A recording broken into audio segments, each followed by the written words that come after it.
31 जनवरी 2013 Los Angeles के एक पुराने होटल की एलिवेटर में एक 21 साल की लड़की दिखाई देती है। वो अकेली है। वो कुछ बटन्स दबाती है, फिर अचानक एलिवेटर के बाहर देखती है।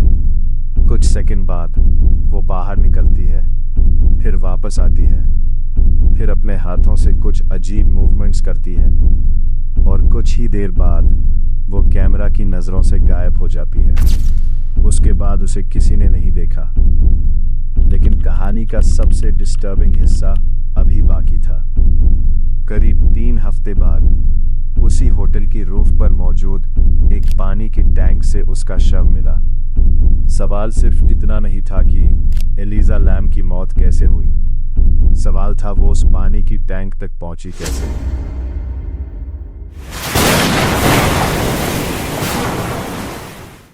यह कहानी है लॉस एंजलिस के सेसिल होटल की। 1924 में बना यह होटल डाउनटाउन लॉस एंजलिस में मौजूद था और समय के साथ इसकी रेप्यूटेशन काफी डार्क हो गई थी। लेकिन 2013 में होटल फिर से हेडलाइंस में आया, एक यंग कैनेडियन टूरिस्ट की वजह से। उसका नाम था एलिसा लैम। एलिसा वैंकूवर से लॉस एंजलिस आई थी। 26 जनवरी को वह शहर पहुंची और सेसिल होटल में ठहरी। कुछ दिनों तक सब सामान्य दिखाई दिया, लेकिन 31 जनवरी को वह अचानक गायब हो गई और फिर शुरू हुई एक सर्च जिसका अंत किसी ने इस तरह इमेजिन नहीं किया था। एलिजा के गायब होने के बाद पुलिस ने उसकी तलाश शुरू की। होटल को सर्च किया गया और फिर इन्वेस्टिगेटर्स को एक सर्वेलेंस वीडियो मिला। ये वही वीडियो था जिसने इस पूरी घटना को दुनिया भर में फेमस कर दिया। कैमरा एक एलिवेटर के अंदर लगा था और उसमें एलिजा दिखाई दे रही थी। वो एलिवेटर में आती है, कई अलग अलग फ्लोर्स के बटन्स दबाती है, फिर कुछ अजीब होता है। वो एलिवेटर के बाहर झांकती है जैसे किसी को देख रही हो, फिर वो बाहर निकलती है। कुछ मोमेंट्स बाद वापस आती है और उसके हाथों की मूवमेंट्स आज भी इस केस की सबसे ज्यादा चर्चा की जाने वाली चीजों में से एक है। लेकिन वीडियो का सबसे डरावना हिस्सा ये नहीं था कि वो क्या कर रही थी, बल्कि ये था कि उसके बाद वो दिखाई ही नहीं दी। वीडियो पब्लिक होने के बाद इंटरनेट पर थियरीज की बाढ़ आ गई। कुछ लोगों ने कहा शायद कोई उसका पीछा कर रहा था। कुछ ने कहा शायद वो किसी इनविजिबल पर्सन से बात कर रही थी और कुछ लोगों ने तो इसे सुपरनैचुरल घटना तक मान लिया। लेकिन हमें यहाँ एक चीज याद रखनी होगी, ये वीडियो सिर्फ कुछ मिनट्स की सर्वेलेंस फुटेज थी। हम ये नहीं जानते कि कैमरा के फ्रेम के बाहर क्या हो रहा था, और वीडियो को इंटरनेट पर स्लो मोशन और अलग अलग एडिट्स के साथ देखने से कई थियरीज और भी ज्यादा मिस्टीरियस लगने लगी। लेकिन उस समय पुलिस के पास इससे भी बड़ी प्रॉब्लम थी। एलिजा अभी भी मिसिंग थी। दिन बीतते गए और फिर सेसिल होटल के गेस्ट्स ने एक अजीब कंप्लेंट करनी शुरू की। पानी का प्रेशर कम था। कुछ लोगों ने पानी से जुड़ी दूसरी समस्याओं की भी शिकायत की। होटल मेंटेनेंस वर्कर को रूफटॉप वाटर टैंक्स चेक करने के लिए भेजा गया और यहीं पूरी इन्वेस्टिगेशन ने एक हॉरिफाइंग टर्न ले लिया। रूफ पर मौजूद बड़ी वाटर सिस्टर्न्स में से एक को चेक किया गया और उसके अंदर एक शव मिला। बाद में उसकी पहचान एलिसा लैम के रूप में हुई।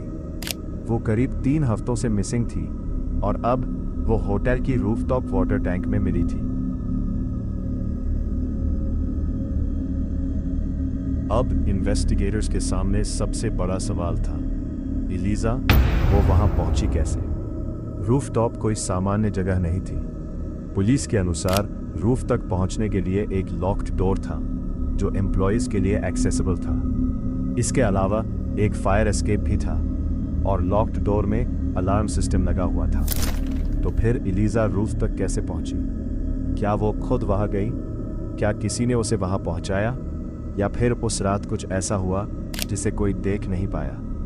शुरुआत में पुलिस ने फाउल प्ले की संभावना को पूरी तरह खारिज नहीं किया था, क्योंकि सिचुएशन बेहद अनयूजुअल थी। लेकिन इन्वेस्टिगेशन आगे बढ़ने के साथ तस्वीर बदलने लगी।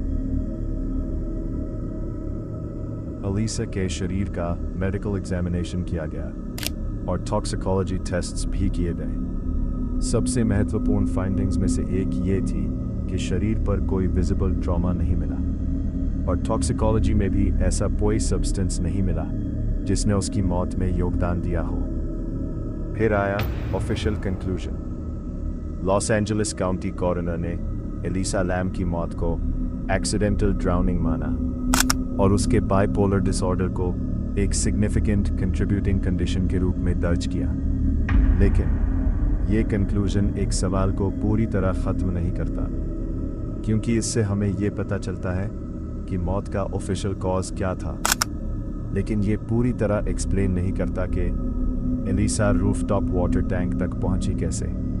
और यही वो जगह है जहां मिस्ट्री और स्पेकुलेशन शुरू होती है।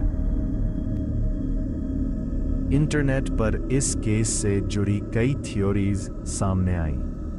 कुछ लोगों ने कहा कि यह मर्डर था, कुछ ने कहा कि कोई होटल एम्प्लॉय इसमें इन्वॉल्व था, कुछ ने एलिवेटर वीडियो को सुपरनैचुरल घटना से जोड़ दिया, और सेसिल होटल की पुरानी डार्क रेप्यूटेशन ने इन थ्योरीज को और हवा दी। लेकिन इन थ्योरीज के समर्थन में मजबूत एविडेंस सामने नहीं आया।